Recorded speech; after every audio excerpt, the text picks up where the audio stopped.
Wir warten noch kurz. On attend encore un petit moment.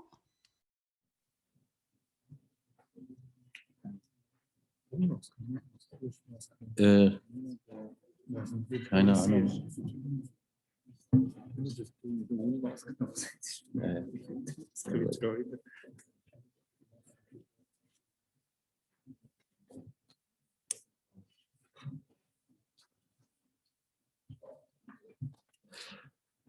Schönen guten Tag, meine Damen und Herren. Vielen Dank. Bien, bonjour, mesdames et messieurs. Merci aux personnes qui sont là en présentiel et aussi aux participants qui sont là en ligne. Bienvenue. Dans cette crise de Covid-19, la politique en Suisse a très vite réagi face aux différentes soucis, demandes des créateurs de la culture. Il y avait donc des dédommagements et il y a aussi eu des projets de transformation qui ont pu voir le jour.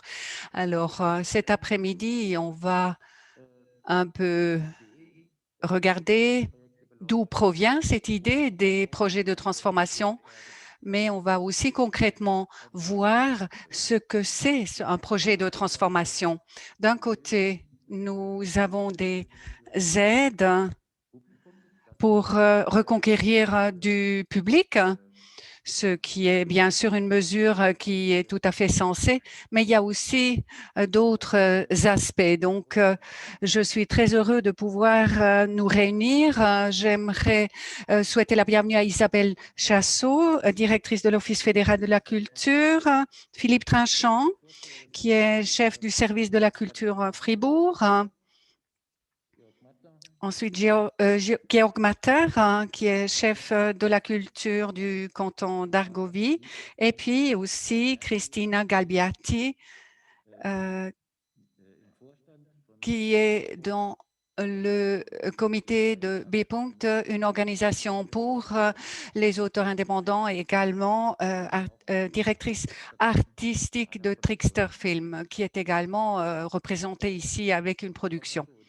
Madame Chassot, l'idée des projets de transformation a vu le jour en été 2020 et on aimerait bien savoir quelles étaient les réflexions qui ont abouti à cette possibilité de soutenir la culture. Donc, il y a deux aspects. D'abord, il y avait une réaction directe face au public, mais il y avait aussi les changements structurels qui étaient de mise. Alors peut-être on peut regarder un peu en arrière par rapport à cette situation. Bonjour à toutes et à tous. Je me réjouis d'être ici à Fribourg pour les rencontres du théâtre, même si j'aurais souhaité, comme vous toutes et tous, que nous soyons plus nombreux, que nous n'ayons plus besoin de porter les masques, que nous ne soyons pas limités à 50 pour les spectacles qui sont offerts par les rencontres du théâtre. Et je me réjouis de découvrir création de Trickster P ce soir et tout à l'heure. Vous l'avez dit, effectivement, l'idée des projets de transformation a été élaborée ensemble avec la délégation des chefs de service de la culture, la KBK, on va l'appeler comme ça dorénavant, je crois que ce sera plus facile pour tout le monde, durant l'été lorsque nous préparions le message de la loi Covid. Je ne veux pas être trop long, mais je crois que c'est juste important de se rappeler où nous étions à ce moment-là. Nous avions des mesures d'urgence du Conseil fédéral que nous avions dû élaborer au mois de mars en 15 jours, qui prévoyait un dispositif de soutien en raison de la fermeture des lieux culturels, de l'interdiction des manifestations. En été, nous étions dans une phase dans laquelle on nous indiquait une reprise possible, donc nous avions une forme de changement de paradigme. Dorénavant, nous voulions soutenir pour que les manifestations culturelles puissent reprendre, pour qu'elles puissent de nouveau se réinstaller, que les créations puissent avoir lieu également, pour que surtout les lieux culturels puissent à nouveau ouvrir. Il nous a semblé, et c'était vraiment une intuition à ce moment-là, qu'il ne suffisait donc pas de prévoir uniquement un régime d'indemnisation, mais de prévoir quelque chose pour soutenir cette reprise que nous avions prévues comme difficiles. Et dans ces projets de transformation, dans les discussions que nous avions eues avec les cantons, nous avions le sentiment qu'il y avait deux éléments importants. Le premier était que le public revienne dans les salles. Il fallait le regagner pour la culture qu'il avait, disons, plus eu l'occasion, notamment pour les arts de la scène, de voir depuis quelques mois. Et un deuxième, nous étions conscients que dans le monde d'après, comme nous l'avions imaginé, il y aurait cette culture, disons, cette crise que nous avions vécue allait laisser des conséquences. Un des termes qui était important était celui de la numérisation. On y reviendra, j'imagine, aussi. Et que également toute la question de la chaîne de production, de la chaîne de diffusion, notamment en raison de la crise la dimension internationale de la crise, jouerait également un rôle.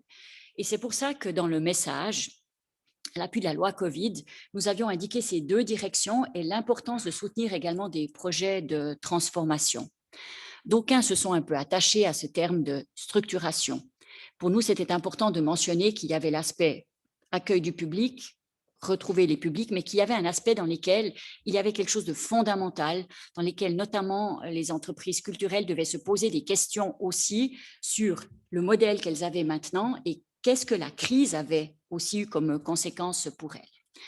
Aujourd'hui, nous sommes presque une année, 9 mois plus tard, et nous nous rendons compte, nous avons installé ces projets de transformation, nous les avons d'ailleurs installés avec une énorme latitude au canton, puisque ce sont eux qui doivent les accepter, qui peuvent fixer des conditions supplémentaires, des critères s'ils le souhaitent. Ils ont fait un très gros travail. Moi, je me réjouis d'entendre les projets qu'ils ont soutenus. Mais il me paraît, ce sera les derniers éléments, vous voyez, je ne vais pas être trop longue. Quand même, nous sommes face à 3 défis. D'abord, ce que nous avons d'abord vécu depuis l'élaboration de la loi Covid, c'est que nous avons eu un deuxième lockdown qui, en Suisse romande, a démarré très tôt, plus tôt que dans le reste de la Suisse, mais qui ensuite s'est étendu à l'ensemble du pays et que depuis décembre jusqu'à ces 15 derniers jours à peu près, effectivement, tous les lieux culturels étaient fermés, les manifestations interdites. La reprise se fait avec 50. Nous savons que la jauge est encore très restreinte et que cela va s'installer maintenant encore, nous espérons, si tout va bien, si les chiffres continuent à être bons aussi, que nous puissions les augmenter. Donc nous sommes maintenant dans une autre situation que celle que nous avions quand nous avons élaboré la loi, ce qui montre que les projets sont d'autant plus importants. Et à notre avis, nous avons 3 défis qui sont maintenant devant nous. Le premier, c'est que la crise, nous sommes encore en plein dedans. Alors qu'en été l'année dernière, nous pensions que nous serions déjà post-Covid. Nous sommes encore en plein dans la crise, nous devons gérer les effets tous les jours avec des mesures nouvelles et nous espérons quand même, pour reprendre une expression consacrée, de voir la lumière au bout du tunnel bientôt. Deuxième défi, c'est que nous savons que pour la culture, la fin des mesures signifiera pas la fin des conséquences de la crise sur la culture. Nous devrons nous poser des questions importantes pour la remise en route de la culture. 3 éléments, l'embouteillage des créations. Je sais que je parle devant, disons aujourd'hui, le monde du théâtre. La question des circuits de diffusion, la question des tournées internationales va jouer un rôle. L'entrée dans le monde professionnel des diplômés va aussi être une question. Et la dernière, on aura peut-être l'occasion d'en discuter, les réactions du public. Est-ce que le public sera complètement au rendez-vous tant que nous aurons des mesures sanitaires qui vont quand même encore durer quelque temps, nous l'imaginons, si vous avez vu le modèle à 3 phases du Conseil fédéral. Et le troisième défi, c'est ce que j'appelle moi le monde post-Covid, c'est quelles seront les conséquences de la crise sur le secteur culturel. En quoi les modes de production, en quoi les modes de diffusion, en quoi la médiation, pour reprendre aussi, va connaître des éléments importants. Et ces projets de transformation, nous avons une chance unique maintenant de pouvoir tester, si je peux dire, in vivo, un certain nombre de projets qui sont proposés par les entreprises culturelles, qui sont proposés par les institutions, même par les acteurs culturels lorsqu'ils se mettent ensemble. Et moi, j'encourage pour dire que ça doit être un vrai laboratoire d'idées pour voir un petit peu ce qui se fait. De ce point de vue-là, moi, je me réjouis d'entendre les cantons qui nous disent un peu quels sont les projets qu'ils ont sur la table aujourd'hui qui vont nous aider à mieux comprendre les besoins, mais aussi ce qui va peut-être marcher, fonctionner, ce qui va nous aider à aujourd'hui peut-être être, disons, prêts pour demain. Voilà. Vielen Dank. Philippe Tréchamp, Sie sind Philippe Tréchamp, vous êtes chef du service de la culture à Fribourg et vous étiez aussi dans la délégation qui a donc co-développé ces projets de transformation. Alors, quelles sont les conséquences structurelles qui sont à la base de cette restructuration? Et ce n'est pas le seul aspect, bien sûr, mais quand on pense au monde après le coronavirus, on se pose la question. D'aide tel qu'il a été mis en place est basé en fait sur l'idée que ceux qui savent le mieux où est le besoin de changement, eh bien, c'est les entreprises culturelles elles-mêmes qui, depuis des années, innovent, se transforment, mais qui ont été confrontées à une situation extraordinaire, inédite, et dont on ne sait pas les conséquences. Et justement, la mise au concours de ces projets de transformation visait justement à faire remonter ces projets. Et le défi pour les cantons a été de bien expliquer, dans le fond, quelles sont les règles du jeu qui sont liées en fait à l'identification de ces projets qui peuvent servir au mieux le milieu culturel à avancer. Avancer pour pouvoir retrouver son public, en gagner de nouveau, ou comme on le disait tout à l'heure, à se restructurer. Donc, le premier élément qui était important dans la mise en œuvre des cantons, ça a été de faire un appel large, d'expliquer, de créer des plateformes. On a bien appris ça avec la crise, des plateformes de discussion. En Suisse romande, on a fait des workshops avec 200, 300 participants pour leur expliquer, dans le fond, quels étaient les enjeux derrière tout ceci, comment, en fait, se poser des questions. Et les retours, déjà, à ce moment-là, ont été très intéressants parce qu'on mettait le doigt sur des questions qui sont parfois pas facile. On se pose, parfois, on n'a pas envie de se poser ces questions de est-ce que mon modèle, la façon dont j'ai de conduire mon projet culturel va vraiment pouvoir se poursuivre ou non, ou comment est-ce qu'il peut se transformer dans le fond pour pouvoir gagner de l'expérience de la crise, où on sait que demain, peut-être que le public, je prends c'est une thèse, aura peut-être une attitude, une pratique culturelle légèrement modifiée à travers cette crise, mais aussi, comme on l'a bien soulevé, des défis dans le nombre de projets, dans le nombre de projets culturels, etc. Et j'aimerais rappeler ici aussi un aspect que la crise a mis en évidence, c'est la fragilité économique du secteur, un secteur très important, on a vu combien il était important, ça a été bien montré, mais de l'autre côté, on a vu aussi des secteurs extrêmement fragiles, des acteurs culturels qui étaient dans une situation économique extrêmement délicate, et tous ces aspects-là font partie, ça c'est à mon avis, du monde de demain, c'est-à-dire comment est-ce qu'on va faire pour que ces problèmes-là, on puisse, d'une certaine manière, non seulement on les a identifiés clairement, mais comment est-ce qu'on va pouvoir faire pour améliorer ces situations, rendre l'économie culturelle plus forte. Et ceci, ce n'est pas les cantons ou les autorités publiques qui vont le dire, c'est le secteur qui va le dire, c'est le domaine des entreprises culturelles qui va le dire. Voilà comment est-ce qu'on souhaite en fait se développer en gardant, en se renforçant. Donc, je crois que les projets de transformation illustrent dans la façon dont ils ont été mis en place et la façon dont ils sont gérés aujourd'hui, peut-être l'une des leçons les plus importantes de cette crise, c'est qu'on doit travailler ensemble. Le milieu culturel, les milieux, les collectivités publiques, on travaillait déjà ensemble, mais de manière encore beaucoup plus intensive pour le faire. Alors concrètement, ça veut dire quoi? On est maintenant à plus 6 mois, en gros, de la mise en œuvre de ce dispositif. Plus de 600 projets de transformation ont été déposés dans les cantons, je dois dire avec une avance certaine de la Suisse romande. Ça tient peut-être aussi à la façon dont a été aménagée, dans le fond, la communication autour de ceci ou des plateformes de préparation. Et sur ces 600, il y en a déjà à peu près une bonne centaine qui ont été validés par les cantons. Donc, les choses avancent et on a des sujets, des thèmes de projets qui sont extrêmement intéressants. Et c'est, je pense, là, ça va être le fruit de la discussion qu'on aura aujourd'hui parce que ça touche la diffusion, ça touche la coproduction, ça touche les nouveaux formats, ça touche le laboratoire qu'on souhaite de tester de nouveaux formats artistiques, ça touche des projets créatifs où le cœur de la question elle est créative, ça touche des projets où le cœur c'est la sécurité sociale, où la façon dont un projet peut vivre à plus long terme, peut être plus viable, etc. Donc, il y a une réponse extrêmement intéressante et pertinente des milieux culturels à travers cette première volée, sachant aussi qu'il y en aura encore 3 qui vont venir. On a 600 projets maintenant. Il faut s'imaginer qu'à travers tout ce processus, on en aura probablement 2000, 3000.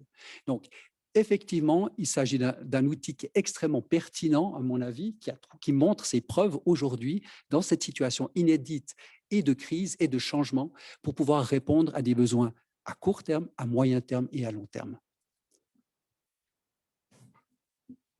Vielen Dank, Philippe. Merci beaucoup, Philippe. Je donne cette même idée à Georg Matter du canton d'Argovie. Est-ce que je peux poser 2 questions en une? D'abord, est-ce qu'on peut déjà dire quelles sont les priorités, les besoins qui sont donc formulés dans ces projets de transformation? Deuxièmement, quels critères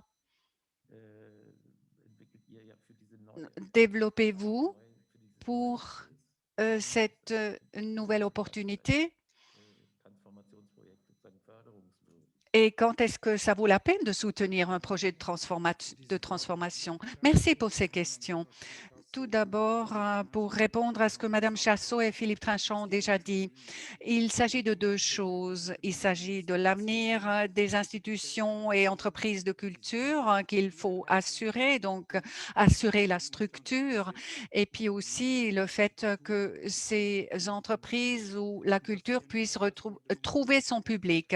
Ce sont là des défis que l'on ne connaît pas seulement depuis le COVID. C'est quelque chose qui a juste accentué les choses. La crise a accentué pas mal d'autres aspects aussi. Et donc, ces 2 orientations de ces projets de transformation sont basées là-dessus. Il y a 4 critères en principe qui s'appliquent à ces projets de transformation et on peut trouver cela dans les fiches. Et il y a 4 critères. Donc, premièrement, le projet doit être lié aux défis liés au COVID. Donc, il faut trouver le public, attirer le public. Il faut aussi viser une adaptation structurelle. Il y a le côté durable aussi qui est à prendre en compte. Voici les 4 critères. Pour revenir à ta question, comment on fait dans le canton d'Argovie? Il s'agit en fait d'une situation où on veut soutenir un maximum de lieux de culture. Donc, on ne veut pas trop compliquer ces critères ou créer encore des sous-critères, enrichir le tout, rendre cela plus compliqué aussi par rapport aux demandes pour obtenir une autorisation. Non, on veut essayer de faire cela aussi simple que possible. Donc, si ces 4 critères sont effectivement réunis, et pour ceux qui jugent de ces projets, cela est plausible, on peut le comprendre, alors un tel projet est accepté chez nous dans le canton d'Argovie. Notre objectif est très clair. On veut soutenir un maximum de personnes. On n'a pas de jury non plus qui sélectionne des projets. Et effectivement, le processus est peu complexe, rapide. Donc, au niveau du service de la culture, on va trancher si besoin et on va faire appel à des experts, mais cela est seulement le cas pour des exceptions. Sinon, ce processus est assez rapide. Dans le canton d'Argovie, on a 34 projets de transformation en cours, dont la moitié a déjà été approuvée, en partie déjà mis en œuvre. Et puis, pour reprendre ta deuxième question, je peux vous dire peut-être un peu les orientations ou les tendances que l'on peut observer. Très clairement, une des orientations est le thème de la numérisation. On cherche à proposer des offres culturelles dans l'espace numérique, voire à utiliser l'espace numérique afin d'atteindre le public. On peut dire que dans beaucoup de ces projets, c'est quelque chose que l'on voit. Un exemple sera également présenté lors de cette rencontre du théâtre suisse, le théâtre Marie du canton d'Argovie, Verdeckt. C'est une production où on essaye de marier le théâtre et le film et voir quelles sont les nouvelles formes d'expression qui peuvent s'en déduire. Ce n'est pas un projet de transformation en fait, mais d'autres projets de transformation vont aussi dans ce sens-là qui ont été soumis par la suite. Verdeckt était quelque chose qui était produit en automne avant que ces projets de transformation voient le jour. Une autre orientation, et là, c'est peut-être plus lié à l'orientation structurelle ou de contenu qui existe aussi, bien sûr, avec des conséquences assez surprenantes. Par exemple, théâtre et cinéma, jusque-là. Donc, une nouvelle orientation. Donc, plus le théâtre traditionnel et un cinéma traditionnel, mais plutôt un lieu de rencontre où a lieu la culture, où il y a aussi possibilité de discuter, échanger, médier, etc. Et cette nouvelle orientation et toutes les conséquences qui en découlent, point de vue organisation, mais également concernant la communication, etc., tout cela est donc impacté dans un projet de transformation à partir de l'été 2021. Pendant plus d'un an, ces transformations doivent se faire pour ensuite se présenter sous une nouvelle forme pour être prêt pour l'avenir. Voici donc deux exemples, deux possibilités que j'ai pu voir. Christina Gabbiati. Il y a aussi eu des irritations du côté des producteurs de théâtre par rapport à la description de ce que les projets de transformation voulaient au niveau structurel, donc restructuration, coopération, même des fusions. Alors, quelle est l'attitude de tes points, tes points donc, et quelle est donc la situation concrète pour vous au Tessin? Que faites-vous quand vous travaillez sur les projets de transformation ou que vous y réfléchissez?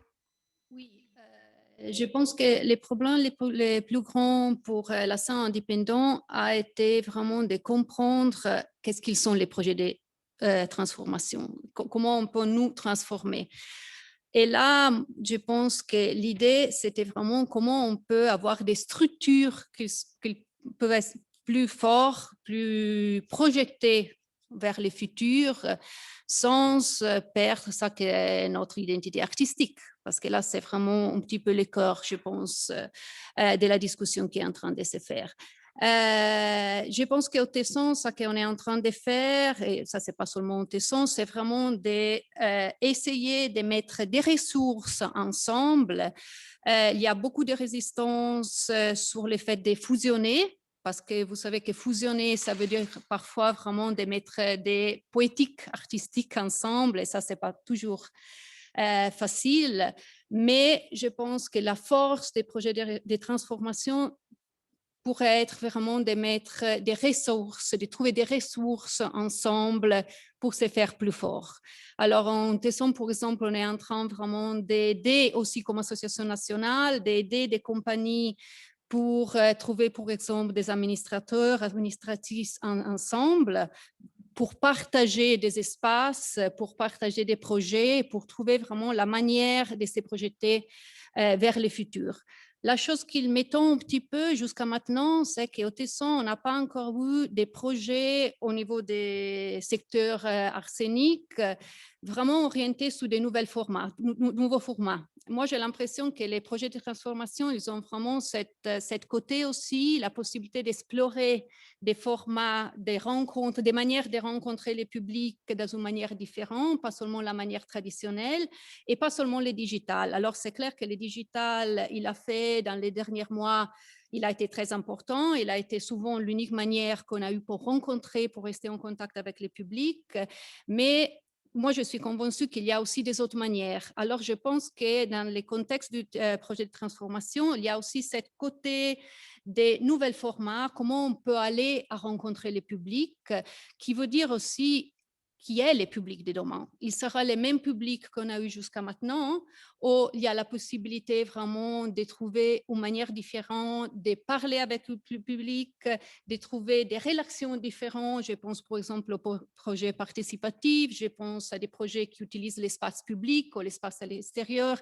Alors, mon impression, c'est vraiment que là, on peut pousser aussi comme association nationale pour aider les membres à développer des projets aussi dans cette direction-là. Vielen Dank, Frau Chassot. Merci beaucoup, Madame Chassot. C'est très intéressant ce que Christina vient de dire, que finalement, ces projets vont au-delà du coronavirus. C'est quelque chose qui a bien sûr accéléré les questions concernant les structures, mais cela n'est pas seulement lié à la crise, ça va aller au-delà. C'était aussi une des réflexions qui ont donc amené cette discussion. La durabilité dont on parle souvent, qui est aussi un des critères.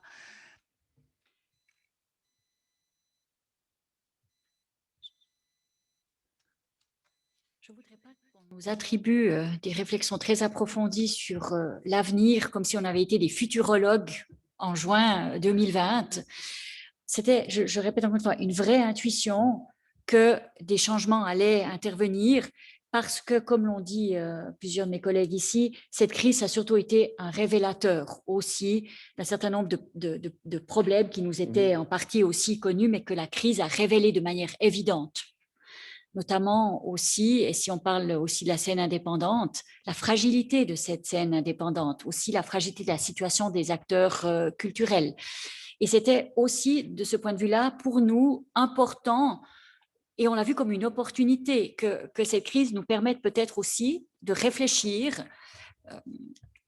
parce que nous étions aussi tellement conscients que c'était non seulement un révélateur, mais que ça allait encore aussi accentuer cette fragilité-là et qu'il fallait dès lors pouvoir aussi avoir une réflexion. Cette crise devait être un facteur de réflexion sur ces questions qui ont été aussi émises. Mais comme l'a aussi indiqué très bien Philippe et Georg, il fallait aussi que cette réflexion, ce n'est pas nous, et je me permets de le dire, la Confédération ne prend position sur aucun des projets, elle a une entière confiance aussi dans le fait que les cantons font ce travail avec leurs acteurs culturels, leurs entreprises culturelles, et que de ce point de vue-là, nous attendons vraiment avec intérêt l'ensemble des éléments qui vont aussi arriver, parce que ça n'est pas un travail qui peut être fait d'en haut. Cette réflexion, elle doit naître d'une volonté aussi des organisations, des entreprises culturelles, aussi de se remettre en question et de mettre sur la table aussi un certain nombre de ces fragilités et de ces besoins aussi nouveaux. Aujourd'hui, nous savons que cette intuition était juste et correcte parce que les effets de la crise vont durer, elles vont durer au-delà. Lorsque nous serons sortis de la crise, que la vie économique aura repris, la vie sociale également, pour la culture, elle n'aura pas repris de la même manière parce que les effets vont durer plus longtemps. Et que c'est ce monde-là, je crois aussi qu'il faut maintenant contribuer à imaginer et à se demander ce que nous aurons appris pendant cette crise et ce qui changera vraiment fondamentalement. On voit maintenant déjà dans les circuits de diffusion, de manière très importante aussi, ce qui pourrait aussi advenir et qu'il faut aussi préparer. Donc, ces exemples-là nous tiennent aussi particulièrement à cœur. Nous voulons aussi les voir et pour cela, nous voulons pouvoir aussi soutenir ces changements. Mais je crois aussi, il faut le dire, ça aussi, nous voulions aussi le voir comme un signe positif de confiance à l'égard des entreprises culturelles, qu'elles imaginent aussi comment elles pouvaient aussi revoir leur structure, se revoir aussi elles-mêmes. Je vais juste finir par là parce que j'aimerais bien, parce que j'ai vu un certain nombre de ces projets maintenant, on discute beaucoup de la question, elle est importante, de la sécurité sociale des acteurs culturels. Il y a quelques projets que nous trouvons particulièrement intéressants, dans lesquels, notamment la scène indépendante, essaye de se regrouper aussi pour mettre en place des structures professionnelles qui prennent aussi ces questions comme centrales. Parce que c'est aussi une question qui est essentielle. Les acteurs culturels doivent se préoccuper aussi de leur sécurité sociale et mettre en place ces éléments. Et là, on s'est dit, OK, là, on voit maintenant arriver des éléments dont nous discuterons longtemps après la crise. On en discutera encore en 22, on en discutera en 23, c'est certain, on en discutera probablement encore en 24, parce qu'il ne suffira pas de maintenir ce que nous avons fait jusqu'à maintenant. Il faudra aussi faire évoluer pour nous un certain nombre de conditions cadres. J'aimerais peut-être poursuivre, si vous me permettez, sur ce thème-là, parce que Fribourg, on a reçu, si je reviens sur Fribourg, on a reçu 50 dossiers, on les a tous traités et puis on en a sélectionné 17. Donc, c'était une forte sélection. Pourquoi? Parce qu'on souhaitait avoir vraiment un ADN pour rejoindre Georg qui était vraiment orienté vers en fait des projets qui auront un impact à un peu plus long terme. Mais j'aimerais en relever un qui touche justement le domaine qui vient de parler, la question de la fragilité des acteurs culturels. On sait tous qu'il y a des indépendants qui ont des difficultés eux-mêmes à administrer leur business, si vous me permettez. Il y a aussi beaucoup de salariés et il y a aussi beaucoup de gens entre ces deux statuts qui, malheureusement, ont eu des difficultés énormes pendant cette crise. Eh bien, un projet à Fribourg vise justement à développer des services administratifs pour les acteurs culturels, pour les entreprises culturelles, et ce qu'on pourrait appeler un peu un portage salarial, c'est-à-dire des modèles de contrats, des coopératives où on peut engager, cette coopérative pourrait engager par exemple des contrats avec des employés pour des mandats qui sont à durée déterminée. Ces projets-là, ils sont intéressants, ils proposent de nouvelles formules pour consolider, à quelque part, le statut de l'acteur culturel. Pour les techniciens, pour les médiateurs, pour tous ces métiers où on hésite parfois à se rendre indépendant et où on pourrait trouver des solutions. L'idée, par exemple, maintenant, c'est que d'ici le mois de juin, et c'est ce que finance le projet de transformation, c'est la conception. C'est l'analyse, c'est d'aller vers les acteurs culturels, leur dire mais quel est votre besoin concret, où est-ce qu'il y a un problème, et de remonter cela et de transformer ceci en prestations qui pourront ensuite être offertes. Après, la question se posera, mais qui finance tout ceci dans un deuxième temps? Eh bien, je pense que dans l'encouragement de la culture à Fribourg, lorsqu'on recevra un projet et qu'il a un coût administratif qui est lié à ces prestations-là, on va les prendre en compte. On va essayer, à travers ça, donc, in fine, de renforcer le statut de cet acteur culturel pour qu'il puisse vraiment mieux saisir, en fait, les questions de sécurité sociale. Ça, ce projet, on ne l'a pas inventé en top-down. Il est venu vraiment du milieu qui s'est dit, maintenant, on doit réagir par rapport à la situation dans laquelle on est. Ben voilà, vraiment, dans la typologie, un exemple d'un projet de transformation qui aura un impact à long terme. La même chose, je pourrais vous dire par rapport à la coproduction, au réseau, à la circulation des œuvres, à la transformation d'un festival qui se dit aujourd'hui, ben voilà, mais comment est-ce que je peux à la fois être en live et puis partir, ou de faire une scène mobile qui nous permette d'aller trouver de nouveaux publics dans les EMS, dans les écoles. Pourquoi dans les écoles? Mais parce qu'on peut faire des représentations, parce qu'on pourra peut-être à travers ça avoir des projets qui seront plus solides économiquement.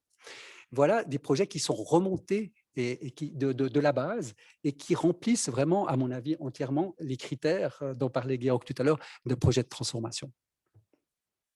Si je peux, Christina. parce que pour moi, il y a quelque chose qui est très important, qui est cet regard vers le futur. Et j'ai l'impression que cette peur, on va faire maintenant un projet de restructuration, de transformation structurelle. Et après, qu'est-ce qui se passe? Qu'est-ce qui se passe après les 2022, quand les projets de transformation ils sont terminés, on n'a plus les budgets, on sera capable vraiment de maintenir les projets. Alors là, pour moi, il y a un point qui est très intéressant. Les projets de transformation, ils sont vraiment un très bon pont pour les futurs, mais c'est le moment de penser avec les cantons surtout, et je trouve que cette idée vraiment de travailler ensemble, de développer des concepts ensemble et de casser peut-être un petit peu cette idée qu'il y a les milieux culturels et qu'il y a les souteniteurs de la culture, ils sont deux milieux complètement séparés. Alors là, c'est vraiment le moment de penser et après, qu'est-ce qui se passe? Alors, cette idée vers les futurs, il doit être pensé maintenant, et il doit être vraiment, les projets de transformation, ils sont au moyen pour faire les premiers pas, mais après, on doit vraiment suivre, je pense. Sind das ähnliche Erfahrungen, die wir im Aargau auch sammeln? Das sozusagen diese Frage. Est-ce qu'en Argovie, vous faites des expériences similaires? À savoir que la Romandie et les organisations culturelles en Romandie sont différentes des organisations culturelles suisses, allemandes. Est-ce qu'effectivement, vos expériences en Argovie sont similaires? Est-ce que les aspects sociaux jouent un rôle? Pouvez-vous confirmer que les rôles à l'intérieur des structures organisationnelles de la production culturelle sont en train de changer? Effectivement, c'est un thème qui est très prédominant en ce moment chez nous aussi en Argovie. C'était des questions qui étaient déjà présentes avant la pandémie du coronavirus, mais qui se sont accentuées aujourd'hui et qui démontrent que nous devons urgemment agir aujourd'hui. Mais il est vrai que nous n'avons pas de projet de transformation pour le canton de Fribourg qui, à partir de la scène livre, proposerait une réaction face à cette crise d'urgence des mois passés. Alors, effectivement, l'Argovie n'a pas de tel projet et je trouve qu'il est assez frappant de constater qu'en Romandie, entre les cantons, la coopération est plus étroite pour la diffusion, par exemple. Mais ça ne vaut pas encore pour la Suisse alémanique. Nous ne ressentons pas encore, si vous voulez, l'émergence d'une mouvance émanant de la base. Et il y a un deuxième point qui est lié et qui ne touche pas directement à la sécurité sociale des acteurs de la culture individuellement, mais il s'agit de la résilience des entreprises culturelles elles-mêmes. Nous avons constaté pendant la crise que ces entreprises culturelles sont aussi fragiles et c'est peut-être en lien avec ces structures de soutien que nous avons créées. Et c'est donc des entreprises culturelles qui, pendant un moment de crise, n'ont pas de réserve, n'ont pas de provision qui leur permettrait de réagir rapidement. Donc, ces entreprises culturelles deviennent très rapidement des patients en unité de soins intensifs, pour reprendre le jargon que nous connaissons tous maintenant sur fond de crise du coronavirus. Oui, parce que c'est évidemment une évidence que c'est ce qu'a dit aussi Georg Matter tout au début. Je rappelle que tout l'ensemble de dispositifs de soutien a été mis en place aussi pour aider à traverser la crise, pour aussi essayer de maintenir la diversité culturelle que nous connaissons, scène culturelle qui elle-même a une très grande diversité. Et là, nous sommes aujourd'hui en train de soutenir à travers les mesures de soutien la culture subventionnée comme la culture qui jusqu'à maintenant ne bénéficiait pas de subventionnement. Or, de ce point de vue-là, la résilience, elle sera vraiment un thème important, notamment pour toute la culture qui n'est pas subventionnée, je souhaite le dire, parce qu'elle traverse maintenant cette crise depuis 18 mois. Le 80% de l'indemnisation l'a probablement aidé, mais ça aussi, évidemment, ce 20% manqué, elle a dû trouver un soutien externe, mais au fur et à mesure de l'avancement de la période et des mois, ça devient aussi plus compliqué pour elle. Et c'est pour ça que vous m'avez vu hocher du chef quand on a parlé de résilience. Plus la crise va durer, plus ce sera compliqué, en particulier pour la culture non subventionnée. Pour la culture subventionnée, dans une certaine mesure aussi, mais moindre quand même, parce qu'elle a quand même déjà aussi, si je peux me dire, une sorte de protection, de coussin disons, de protection, dans lequel elle devra probablement, elle a dû déjà maintenant un peu réduire aussi les éléments, mais son risque de disparaître me paraît moins importante, disons, elle est là, je ne nie pas, mais moins importante que pour la culture non subventionnée. Et dans la culture non subventionnée, vous avez, notamment dans le domaine du théâtre, un grand nombre d'acteurs.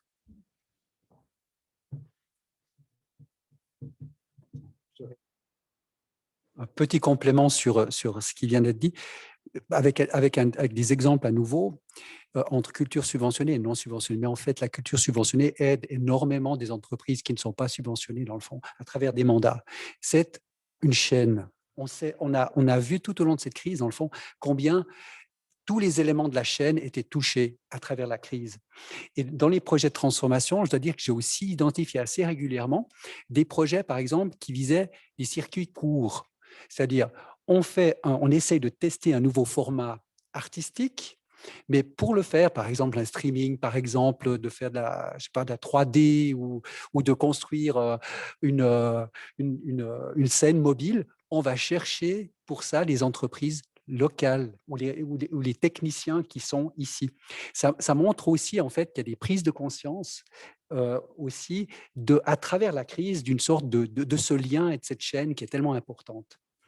Et ça, je trouve que pour moi, c'était en tout cas un enseignement sur ce thème-là, de cette capacité dans le fond, du milieu culturel et à pouvoir, dans le fond, être résilient en allant chercher en fait les ressources là où elles sont. Parce que si on perd ces compétences, si ces entreprises qui sont en bout de chaîne font faillite, on aura énormément de problèmes, on le sait tous.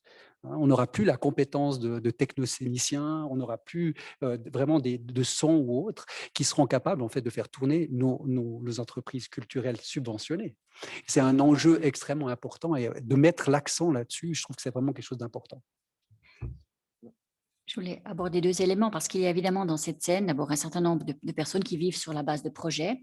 Donc, ce qui explique que ça pose un problème au niveau de l'exploitation des infrastructures, mais surtout parce que Philippe Trinchant vient de le mentionner, je crois qu'il faut le dire, on doit aussi, et nous le savons, c'est toute la question des métiers techniques dont on a peu parlé, à mon sens, durant cette crise et qui est pourtant aussi essentielle au maintien de l'ensemble de l'outil de création.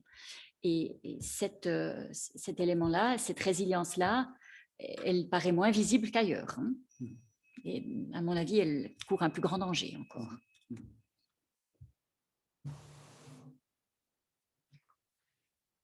J'aimerais rebondir là-dessus, justement. Vous avez dit que le financement de la culture était orienté sur les projets en partie. Alors effectivement, dans le monde du théâtre, nous pouvons vivre de notre art uniquement lorsque nous sommes productifs. Lorsque nous produisons, donc nous sommes sous pression pour produire, ce qui fait qu'en ce moment, nous avons un goulot d'étranglement qui est présent avec énormément de projets qui sont terminés, qui sont mûrs pour être présentés en première, mais les théâtres, bien évidemment, ne peuvent pas absorber aujourd'hui ou seulement en une très petite mesure ce overload, ce flux de projets. Alors, est-ce que l'on réfléchit aujourd'hui déjà à d'autres formes de soutien à la culture qui ne seraient pas orientées sur les projets, orientées sur la production, bien évidemment, mais pas orientées sur des projets?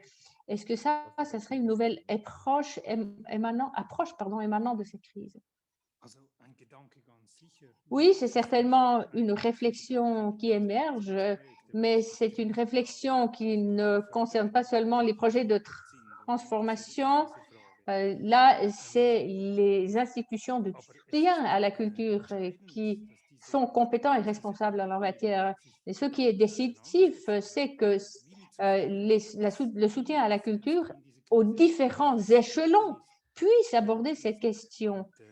Parce qu'il y a ces éléments qui sont devenus manifestes maintenant avec la crise. Chaque canton et la confédération elles-mêmes vont devoir trouver leur propre réponse pour répondre à ces besoins spécifiques. Et il est évident que la recherche de ces réponses va devoir impliquer aussi les acteurs de la culture, sous peine de voir ce qui se passe toujours lorsqu'on ne parle pas ensemble. Eh bien, on va soutenir tous azimuts sans vraiment atteindre les personnes qui en ont besoin. Alors, est-ce qu'effectivement, sur fond de crise et des expériences faites, est-ce que vous pensez qu'il faudrait penser à d'autres approches pour le soutien à accorder aux gens de la culture?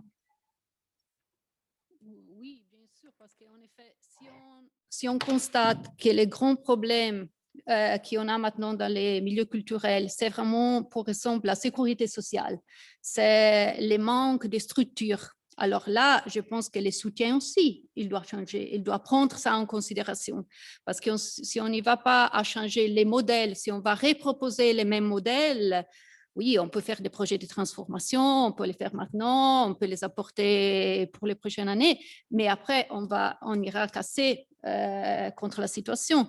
Et c'est exactement là moi, je trouve qu'il y aura un moment où cette idée de projet de transformation, la transformation, elle ne devra pas concerner seulement les entreprises culturelles, mais il devra concerner l'entier système. Quand on dit que le système est complexe, on dit que le système professionnel est complexe, on a des artistes, on a des techniciens, on a des distributeurs, c'est vraiment un système complexe, mais les financements de la culture, ça fait partie du système. Alors, on ne peut pas changer une partie du système sans changer l'autre. Et là, c'est vraiment, moi, je trouve, le défi pour le futur.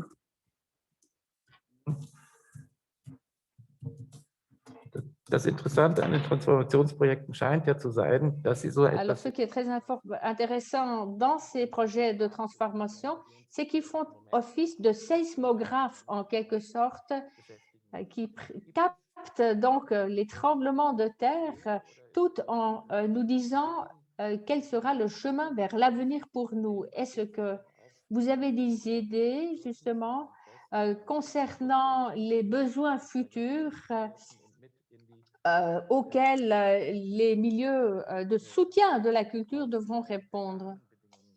Alors, comment façonner les conditions cadres pour la création culturelle de l'avenir?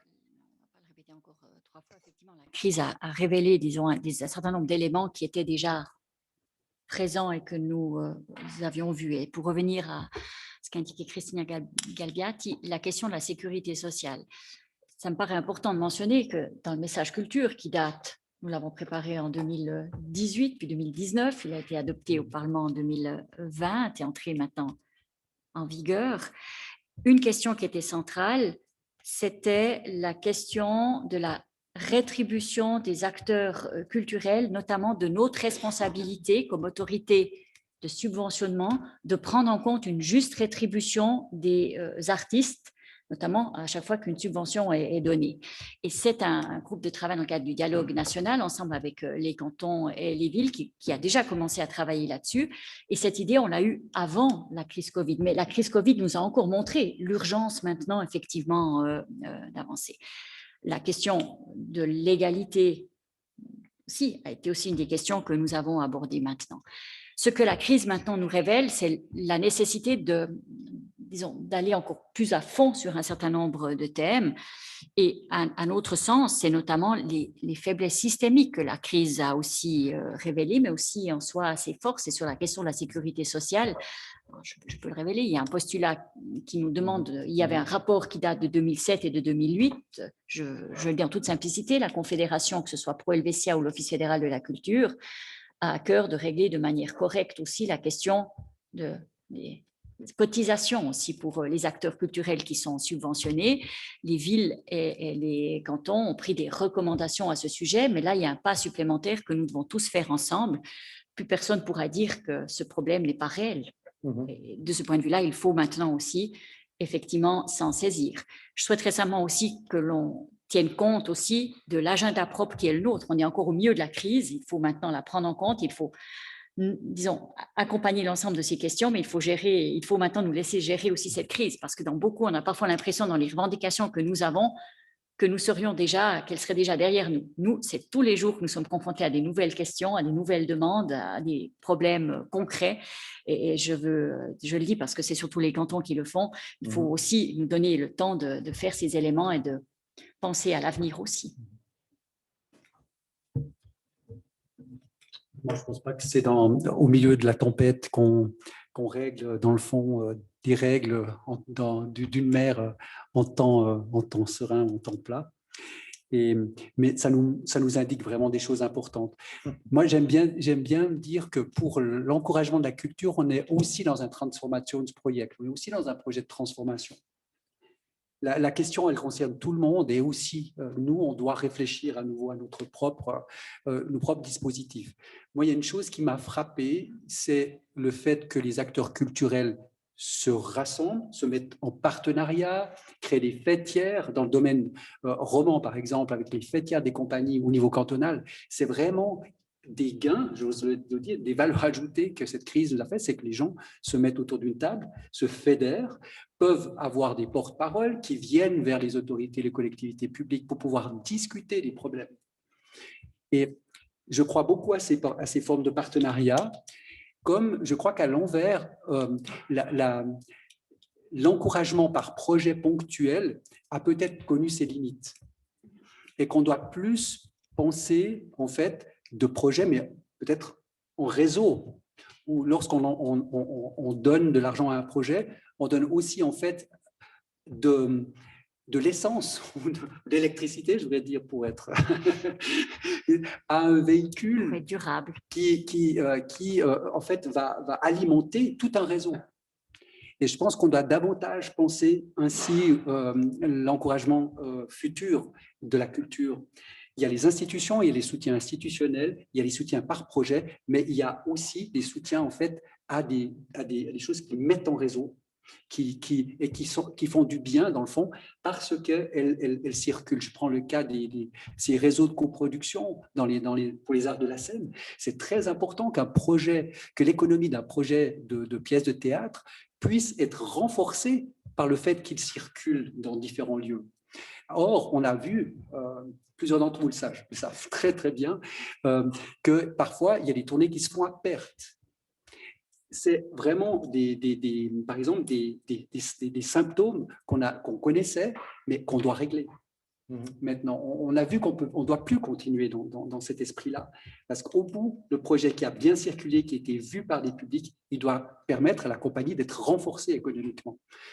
Désolé de parler, mais non seulement économiquement, mais non aussi artistiquement, culturellement, etc. Mais on parle beaucoup d'économie maintenant, et je pense que c'est. Mais moi, je pense qu'on doit réfléchir comme collectivité publique davantage à travers ces nouveaux prismes que seulement pour la qualité d'un projet, pour sa valeur artistique. Si je peux, seulement deux choses. Pour moi, c'est très important qu'on parle maintenant d'économie. Parce que j'ai l'impression que, surtout dans les milieux du théâtre indépendant, dans les années, il y a toujours eu un petit peu l'économie, le mot économie, il était un petit peu un tabou. C'est quelque chose qui appartient au milieu commercial, ce n'est pas quelque chose qui est à nous. Et la crise, il a vraiment démontré qu'on doit commencer vraiment à nous considérer des entreprises culturelles, qui ne veut pas dire qu'on devient commercial, mais veut dire qu'on pense en termes de structure. Alors moi, j'aime beaucoup de parler d'économie dans les milieux culturels et je pense que c'est vraiment les moments et c'est vraiment les tabous qu'on doit casser maintenant. C'est vraiment les moments pour casser ces tabous.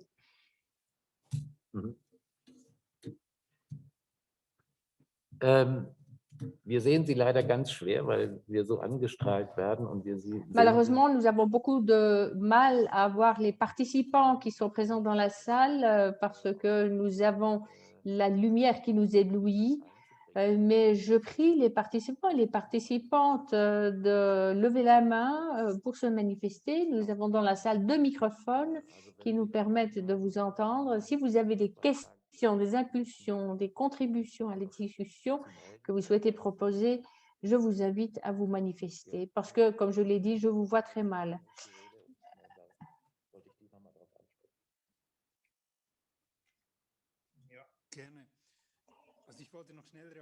Je voulais rebondir sur ce que vous avez dit juste avant. Vous avez dit que nous sommes en plein milieu de crise et qu'il est très difficile de revoir maintenant tout le soutien à la culture dans cette situation. Mais il est intéressant de savoir que nous demandons exactement cette même chose des acteurs de la culture par le biais de projets de transformation. Ils sont en pleine crise, en même temps leur demandant de réfléchir à leur propre transformation. Je trouve qu'il faut quand même retenir cet aspect-là. Vous avez parfaitement raison lorsque je l'ai dit. Je vais juste expliquer le pourquoi, parce qu'on parle beaucoup de la sécurité sociale. C'est un thème extrêmement important. Mais le thème de la sécurité sociale, il se pose pas seulement pour les acteurs culturels, il se pose pour tous ces nouveaux métiers qui ont des statuts. Aujourd'hui, en Suisse, vous êtes un travailleur ou vous êtes un indépendant. Or, la crise a révélé dans de nombreux domaines qu'il y a beaucoup, disons, de statuts un peu mixtes et qui ne concernent pas que le domaine de la culture. Et ça demande une réflexion un tout petit peu approfondie parce qu'elle ne concerne pas que la Kulturförderung, elle concerne toute la question du régime de la sécurité sociale. Et elle nécessite que l'on ait des chiffres, des évaluations et des expériences. Et ça, il ne faut pas changer quand on est dans la crise. Il faut arriver au bout de la crise pour effectivement déterminer ça concerne combien de personnes, c'était quoi exactement leur statut et ça concerne dans quel milieu, ils travaillent comment en fait ces personnes et on a besoin de statistiques, on a besoin de chiffres, mais on a besoin de réalité, c'est ce que je voulais dire et ça, il ne faut pas le faire maintenant parce qu'on aurait une image assez tronquée probablement de la réalité. Mais nous savons que c'est un des thèmes, c'est ce que je voulais mentionner, il faut travailler là-dessus, mais je crois qu'il ne faut pas travailler en cherchant une solution qui est prête au 1er janvier 22 ou 23, parce que ça, ce serait probablement, on n'aurait pas la bonne mesure. On se tromperait aussi probablement dans la mesure que l'on veut prendre. Mais surtout le reste, on ne va pas vous le cacher, on est tous en train, je crois qu'on peut le dire, on est tous en train, je ne veux pas devenir technique, mais on est tous en train de regarder nos régimes de soutien pour nous demander aussi, et je peux le dire à l'Office de la culture, il y a deux thèmes qui sont très importants qu'on est en train d'examiner. Quelle est la place de la numérisation, vraiment dans les éléments de soutien? Est-ce que nous l'avons suffisamment pris aussi en compte? C'est une réalité qui ne nous quittera pas. Mais l'autre thème qui nous paraît extrêmement important, c'est la question de la participation culturelle. C'est la Rückgewinnung des Publikums. On n'en a pas beaucoup parlé parce qu'elle nous paraît évidente, mais à nous, elle nous paraît aussi un peu centrale pour la période d'après de dire comment on arrivera vraiment à favoriser la participation culturelle dans l'ensemble des projets. Deuxième. Et le troisième thème qui nous préoccupe beaucoup, que nous travaillons, nous avons évidemment à l'Office une responsabilité particulière pour le film, moins pour le domaine de la création qui est chez Pro Helvetia, c'est tout le problème de la diffusion. La diffusion pour le cinéma, c'est une question essentielle et centrale dont nous nous occupons vraiment déjà à travers nos régimes de soutien. Et je parle de l'idée que les cantons font exactement la même chose maintenant aussi. Philippe, wolltest du noch? En fait, l'attente des collectivités publiques à l'égard des milieux culturels en disant maintenant transformez-vous. Et je me souviens très bien d'un Zoom qu'on avait organisé avec tous des directeurs de théâtre de Suisse romande et où j'ai présenté un petit peu, voilà, qu'est-ce que c'est que les projets de transformation, puis il y a pas mal de questions qui sont venues et puis il y a eu une intervention d'une directrice d'un théâtre qui m'a dit on est en train de crever et puis vous nous dites d'innover. Et c'est exactement en fait aussi un hiatus qu'il faut comprendre. Émotionnellement, c'est très difficile en fait de faire passer ce message. Qu'est-ce que ça veut dire la vie d'après alors qu'on est en pleine tempête? Et c'est vrai qu'on peut recevoir, on a pu recevoir ces projets de transformation comme étant une sorte d'appel comme ça à une innovation où on pensait que peut-être que les milieux n'étaient pas innovants. Non, ils sont innovants, ils sont agiles, etc. Mais ils étaient aussi dans une situation très fragile. Et juste à ce moment-là, on vient leur demander comment est-ce que vous pouvez vous transformer? Et c'est difficile, c'est un message qui était difficile à faire passer. Il fallait beaucoup d'échanges, je pense, pour lever cette ambiguïté et pas devenir un peu comme ça, protestatif en disant maintenant, il faut y aller, vous devez vous transformer, mais de dire que c'est une opportunité de réfléchir. J'ai beaucoup aimé le terme d'Isabelle Chassot, de laboratoires. On a la possibilité de faire des laboratoires et de faire quelque chose. Et une fois, je devais résumer pour un média, qu'est-ce que c'est les projets de transformation par rapport à l'indemnisation. Je disais, mais on indemnise les acteurs culturels parce qu'ils ne peuvent pas faire. Et les projets de transformation, c'est l'opportunité de faire. Et c'est en ce sens-là aussi une façon de relancer cette économie, cette production culturelle, mais avec une perspective. Mais c'est vrai que c'était difficile à entendre, je pense, alors qu'on était tous le nez dans le guidon. Christina, wie kann sich T-Punkt in diesem Prozess der Reflexion, also der Übertragung gewissermaßen der Erfahrungen, die wir jetzt haben und der Interessen, die wir jetzt haben, Il y a ce processus de réflexion. Comment est-ce qu'on peut participer à cela maintenant? Mais moi, je pense que les rôles des associations, c'est vraiment de faire un petit peu les ponts entre les milieux, les opérateurs culturels et les institutions. Vraiment de créer cet réseau ensemble. On connaît les milieux, on est en contact avec les milieux, on connaît, je pense, les difficultés, mais aussi les ressources du milieu. Et moi, j'ai l'impression que là, c'est vraiment les moments pour créer ce lien, pour créer un réseau et pour travailler ensemble, en effet, pour mettre des idées, pour penser à la future. On a beaucoup parlé des futurs et moi j'aime beaucoup que dans la crise, je suis parfaitement conscient que ce n'est pas le moment pour changer. C'est très difficile de changer maintenant. Et j'ai aussi l'impression qu'on demande un grand effort à les milieux de la culture indépendante qui est maintenant vraiment un petit peu paralysé. Il est complètement... Moi, j'ai l'impression que c'est comme ça. Je le fais parce que je n'ai pas les mots. Mais c'est difficile de réagir, mais c'est le moment de dire, OK, on est là, on doit regarder le futur et on peut le faire. On peut que le faire ensemble. Et c'est vrai, moi, je suis parfaitement d'accord que les problèmes de la sécurité sociale et de les salaires, ils sont vraiment deux thèmes qui sont énormes. Et on peut que les solutionner. On ne va pas les solutionner demain. Il faut commencer et il faut le faire ensemble. Da ist eine Frage aus dem Publikum. Il y a là une question dans le public. Oui, merci. Beaucoup de créateurs culturels réfléchissent aujourd'hui de soumettre des projets de transformation. Est-ce qu'il y a certaines craintes, qu'on ne soit pas accepté? On a entendu un peu ce qui se passe dans le canton de Fribourg et Argovie. Qu'est-ce qui est accepté? Maintenant, ce que j'aimerais savoir, qu'est-ce qui a été refusé? Car la plupart des projets n'ont pas été approuvé. Donc, quel genre de projet a dû être refusé, par exemple? Georg Matter? Peut-être que je n'étais pas très claire tout à l'heure. En fait, nous avons donc 34 demandes. La moitié a été approuvée. Ça ne veut pas dire que l'autre moitié a été refusée. On a refusé 3 projets. Le reste est encore en cours car ces projets nous sont parvenus les 6 dernières semaines. Donc, nos critères d'exclusion sont assez limités. J'ai parlé des 4 critères. Si cela n'est pas rempli, alors là, il va falloir dire non.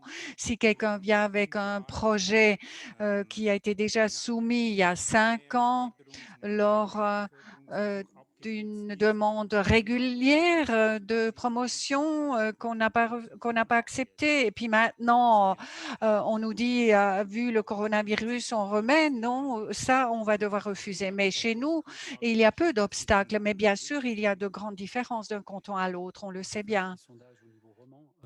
À ce sujet-là, et on est effectivement dans des taux de sélection qui sont très hauts, de l'ordre de 30% des projets qui sont acceptés. Et en termes de montants financiers aussi à peu près. Donc, des montants, par exemple, à Fribourg, de l'ordre de 3,5 millions.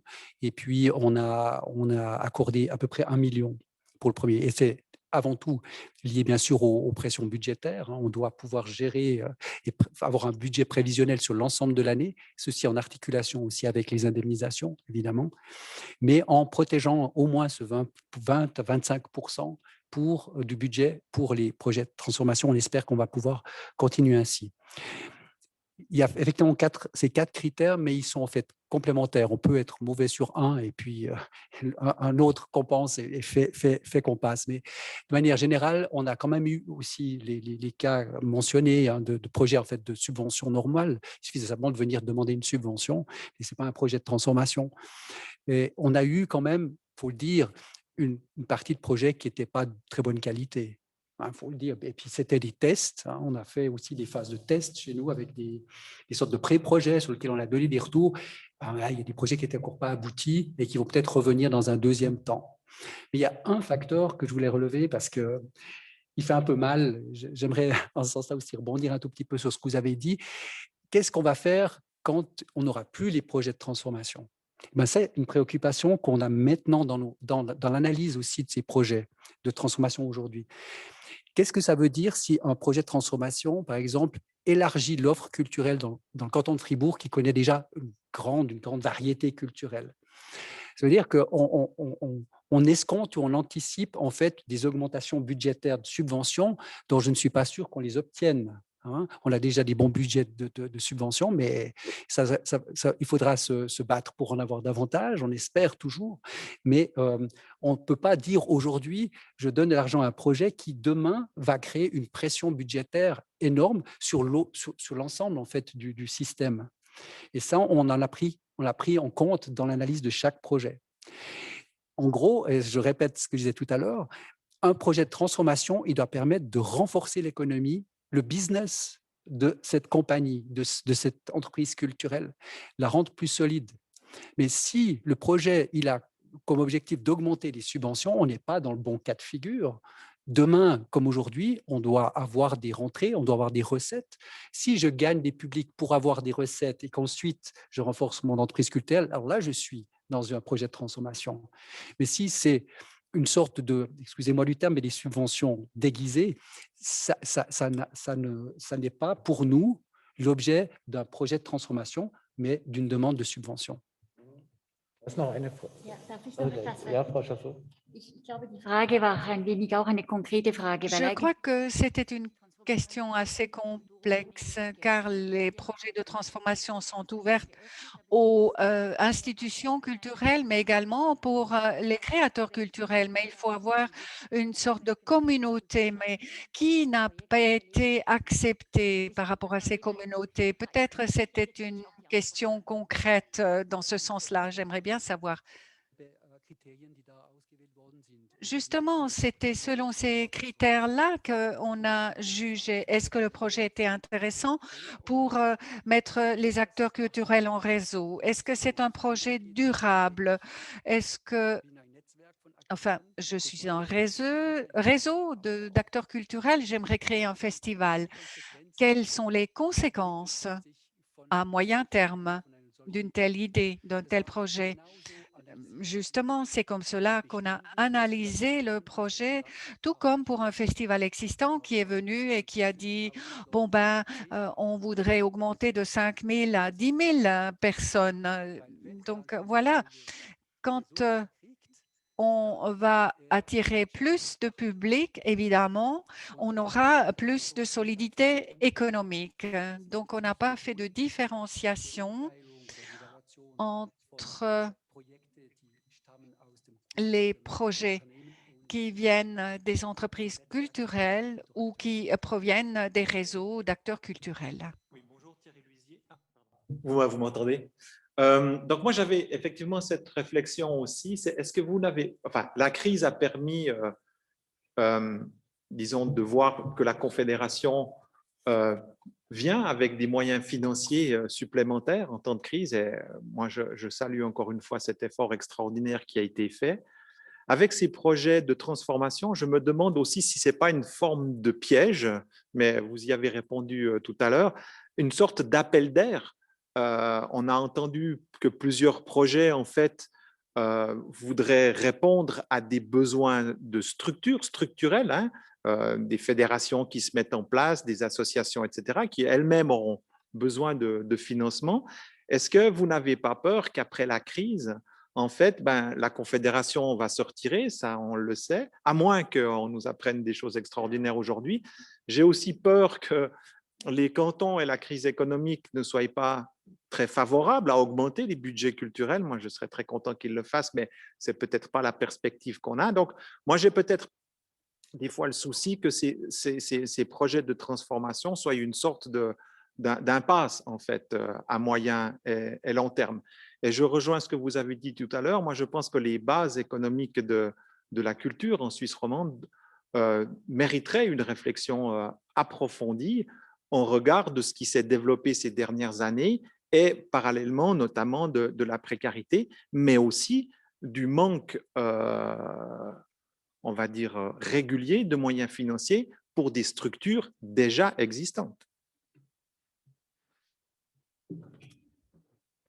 Je pars de l'idée que Philippe Trinchant répondra également. Ce que je voudrais indiquer, c'est que les projets de transformation n'ont jamais été compris comme un miroir aux alouettes, mais vraiment comme une occasion de mener une vraie réflexion. Et une fois de plus, nous n'avons pas du tout voulu, il n'y avait pas un élément de contrainte que les organisations culturelles, que les institutions culturelles, que les acteurs culturels déposent des projets, mais de leur donner une chance de vraiment réfléchir à leur modèle aussi tel qu'il est. Et si on parle de la Suisse romande, je trouve que c'est l'occasion de réfléchir au modèle déjà qui est bien élaboré, mais quand même de diffusion, par exemple. Est-ce qu'il y a des éléments que l'on peut, pour l'avenir aussi, c'était aussi une occasion dans cette période-là de le faire. Je crois que ce qu'a dit Philippe est juste. Nous savons tous que probablement les moyens de subventionnement de la culture, ce sera très difficile d'obtenir une augmentation significative dans les années qui viennent. Mais ça ne veut pas dire que l'on ne doit pas, le cas échéant, chercher aussi si là, nous arrivons à faire ensemble un pas qui nous permet d'améliorer aussi pour chacune des institutions ce que nous faisons déjà aussi bien. Et c'est là où les collaborations sont, à notre avis, aussi importantes. Et voilà, je sais que je parle en Suisse romande aujourd'hui, je sais que la réalité est un peu différente aussi dans la partie alémanique, mais je crois que ces exemples-là, nous voulions aussi dire que là, il y avait une marge, disons, d'initiative, de réflexion que nous voulions aussi ouvrir avec les projets de transformation. Les projets de transformation n'ont jamais été conçus comme la base d'une augmentation d'un soutien. C'est en tout cas pas comme ça que nous les avions aussi conçus. Et malheureusement, je n'ai pas de nouvelles pour vous qui indiqueraient que pour l'instant, au-delà de la loi Covid, il y a des moyens encore supplémentaires importants. J'aurais peut-être une nouvelle pour vous dire qu'on a des moyens supplémentaires pour terminer l'année, et c'est déjà, à notre avis, une bonne nouvelle, je veux le dire, parce qu'on craignait avec les 100 millions inscrits pour les indemnisations de ne pas avoir assez. Voilà, le Parlement devrait pouvoir décider à la session d'été d'ajouter une enveloppe de 140 millions, ce qui n'est pas peu, dont 20%, nous avons calculé comme ça pour des projets de transformation. Il y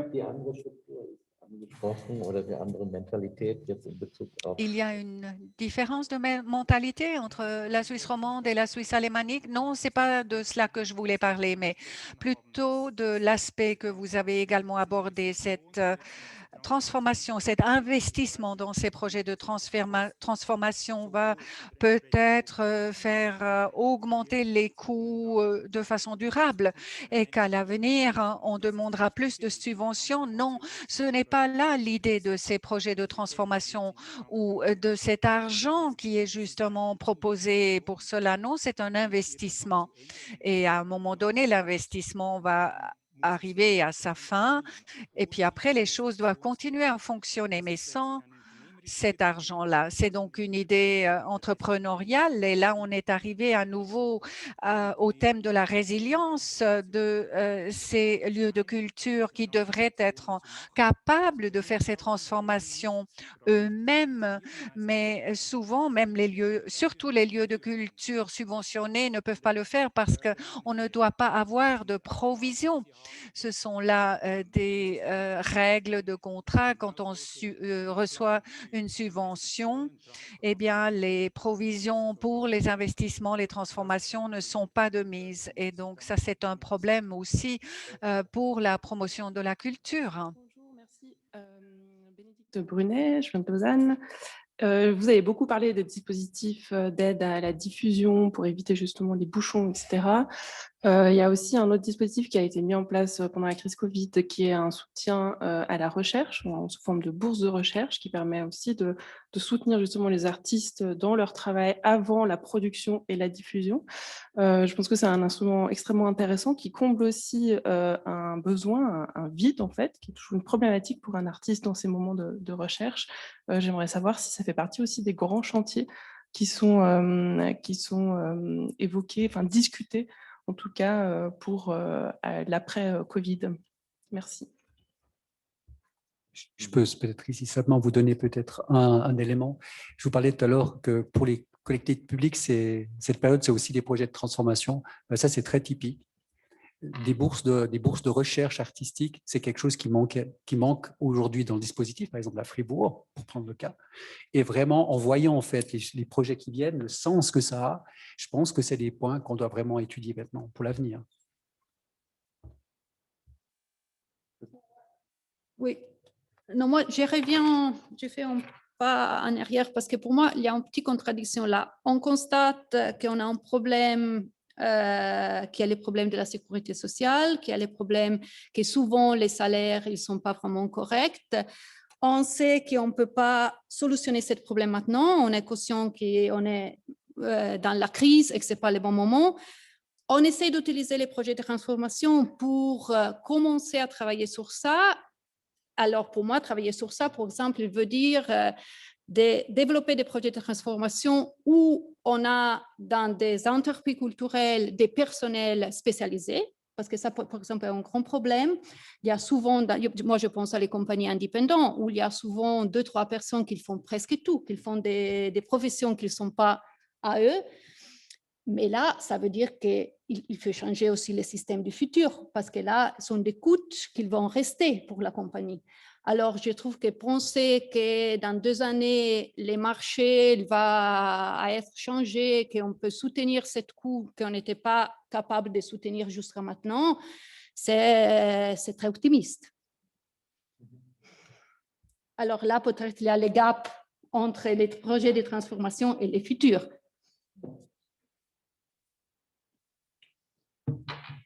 Moi, je pense qu'on a reçu des projets, il faut savoir de quoi on parle. Par exemple, on parle du travail d'un artiste qui souhaite prendre du temps pendant la crise pour réfléchir à sa démarche artistique.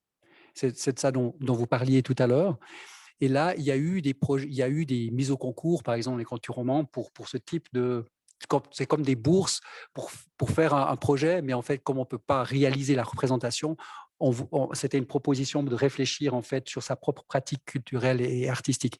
Et ça, je pense que c'est en fait dans le courant normal, quelque part, des subventions, que ceci doit être réfléchi pour l'avenir. Puis il y a d'autres types de projets, par exemple, d'avoir la capacité dans une troupe de théâtre de pouvoir développer des compétences dans le domaine, par exemple, de la numérisation, ou de se dire qu'est-ce que ça veut dire, en fait, par exemple, de transformer une pièce de théâtre en une pièce radiophonique, ou de trouver de nouveaux formats pour qu'elle puisse trouver de nouveaux publics. Ça, c'était des laboratoires. Aussi sur des formes d'expression artistique qui sont soutenus aussi par des projets de transformation. Donc, on a quand même toute une série très différente. Mais derrière ceci, je ne vois pas une pression budgétaire, comme vous le dites, sur l'avenir. Je pense qu'au contraire, si une pièce peut être, ou un projet artistique peut être mieux préparé, peut-être justement par un moment de recherche, et puis aboutir au bout à un bon projet peut-être une année plus tard, plutôt que 2 projets qui viendraient, par exemple, de manière simultanée, je pense que peut-être même qu'on peut trouver une meilleure logique dans le subventionnement, de donner une sorte de bourse d'aide au départ pour pouvoir développer un projet, mais après, pour sa réalisation, de revenir une fois qu'on a eu le temps d'y réfléchir. Ça aussi, je pense que Pro Helvetia fait ce genre de choses, mais je pense que de plus en plus au niveau des cantons, on doit aussi réfléchir à ce type de dispositif. Gibt es an dieser Stelle noch weitere? Est-ce qu'il y a d'autres questions du public? Ce n'est pas évident là. Ah bon. de Nuitoni. Vous avez d'abord, merci Monsieur Trachon, parce que vous l'avez dit au départ, les entreprises culturelles étaient déjà en mutation, réfléchissaient, changeaient, vous proposaient des choses bien avant la crise, comme les intuitions et les réflexions des politiques le faisaient également.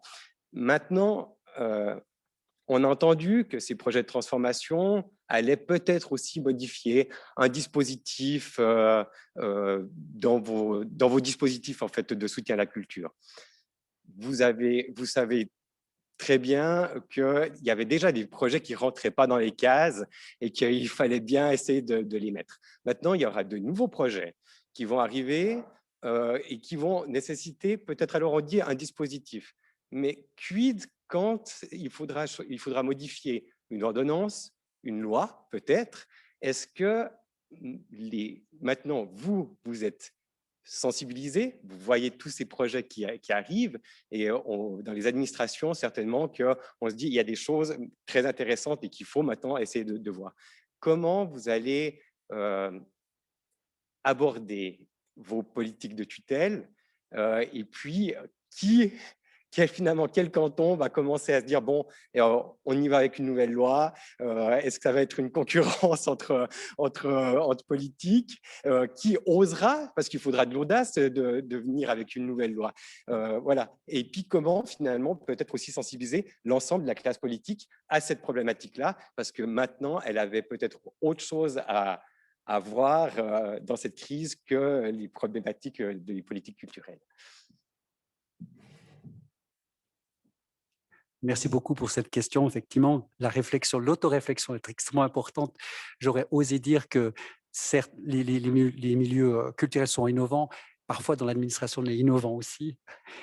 Et que ce n'est pas non plus durant la crise seulement à travers la crise qu'on se remet en cause. Les dispositifs d'encouragement, on essaie de les faire évoluer constamment pour qu'ils répondent au mieux aux besoins, dans le fond. Et ça, c'est une préoccupation. Mais effectivement, je pense que sur certains thèmes, on arrive un petit peu à la croisée des chemins. J'ai plutôt une politique un peu pragmatique dans le domaine, c'est de voir avec le dispositif légal à disposition, qu'est-ce qu'on arrive à faire mieux. Et puis, à des moments donnés, effectivement, il faut changer des bases de règlement.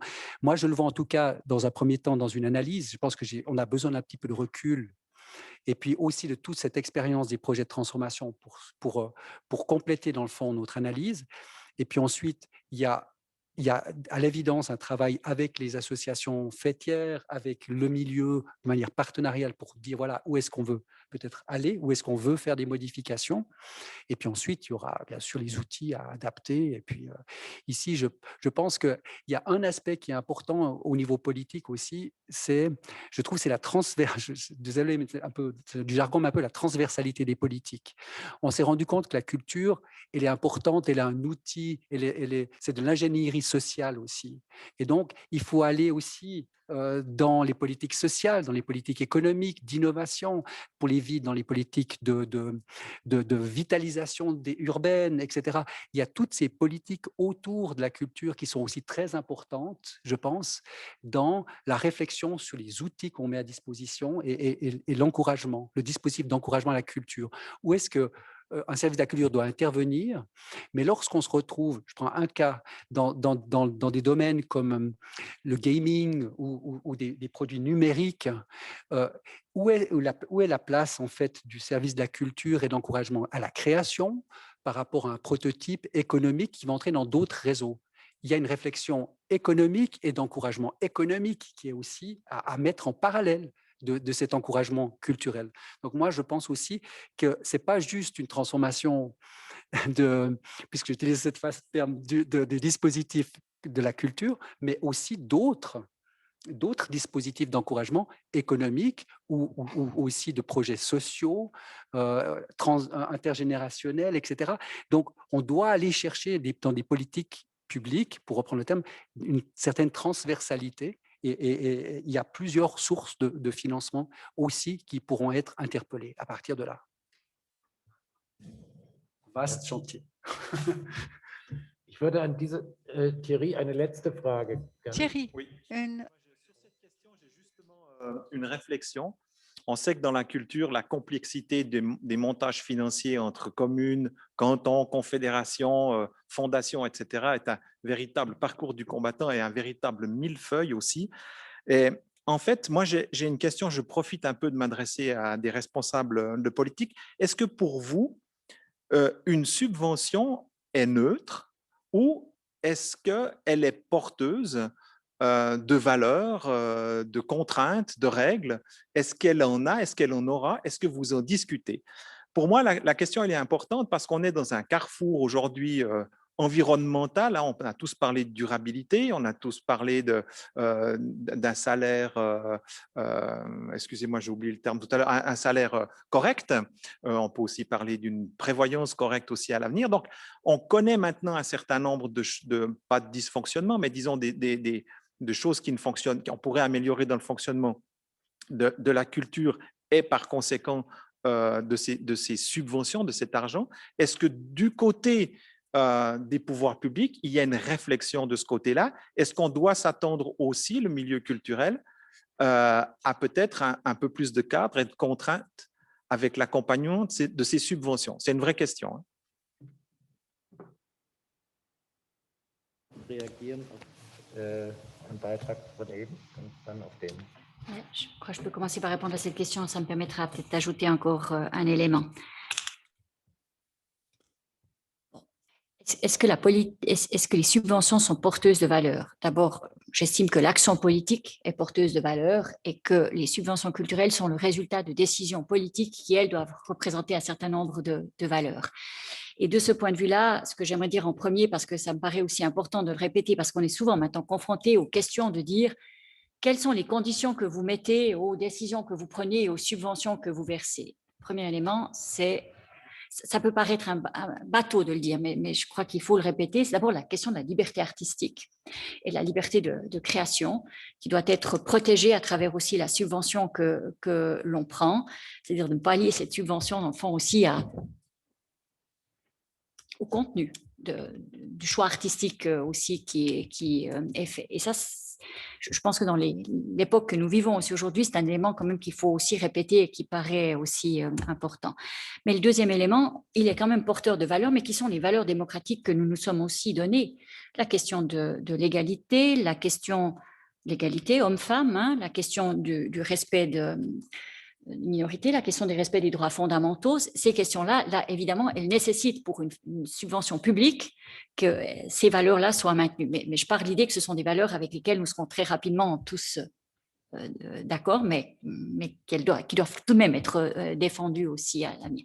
Comme la question de la diversité dans la création aussi. Pour moi, il est d'abord aussi essentiel. La subvention, le choix n'est pas un choix étatique, c'est un choix qui doit être fait par des pairs. Et c'est pour ça que souvent, on discute souvent des jurys et des aimants qui font des choix, mais il me paraît important parce que c'est aussi un choix qui est fait par des pairs et pas un choix d'une direction qui est donnée. Donc, si c'est à ce niveau-là que la question de la valeur se pose, oui, elle doit être défendue, elle doit être essentielle, mais la subvention ne peut pas être utilisée de ce point de vue-là pour transformer une société qu'on estimerait devoir être différente. Elle doit aussi, de ce point de vue-là, avoir une forme de neutralité aussi, à mon sens. Après, ça mériterait un grand débat politique. J'en suis bien consciente, mais je crois que ça doit être une différence entre ce que prône une collectivité publique avec d'autres. Et j'aimerais venir justement, si je peux finir avec la question qu'a posée M. Pochon tout à l'heure aussi. La politique culturelle est aussi transversale parce qu'elle fait partie de l'ensemble des politiques publiques et nous voyons aussi, lorsque nous parlons de participation culturelle, lorsque nous parlons d'intégration, nous parlons aussi de politique sociale et nous parlons aussi de thèmes qui sont extrêmement importants et pour lesquels il doit y avoir une transversalité.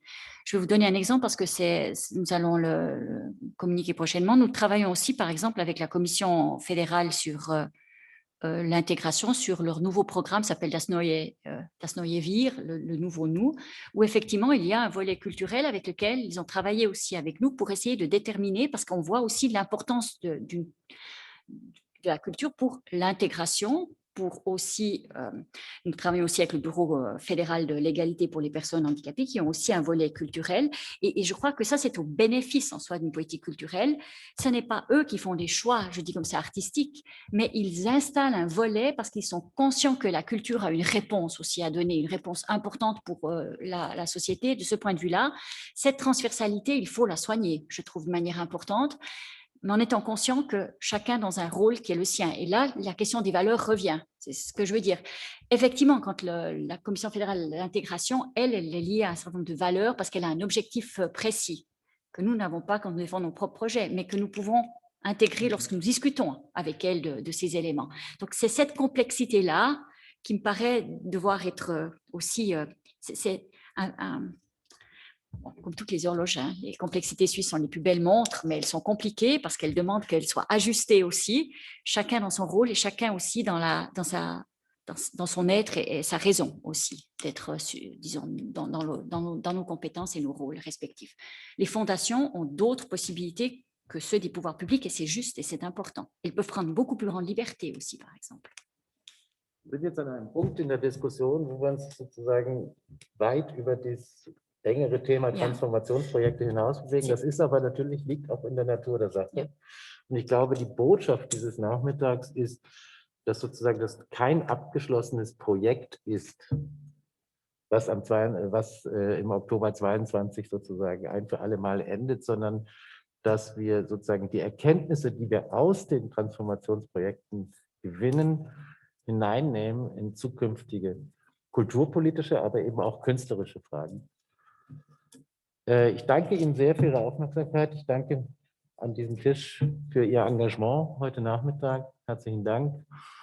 Und das Theatertreffen geht ja virtuell weiter auf verschiedensten Ebenen. Schön, dass Sie da waren. Und müsste man eigentlich sagen, kommen Sie gut nach Hause. Wenn jetzt eine Möglichkeit wäre, ins Theater zu gehen, umso besser. Leider haben wir das erstmal nicht. Bleiben Sie gesund. Bleiben Sie gesund, genau. Der Standard. Vielen Dank.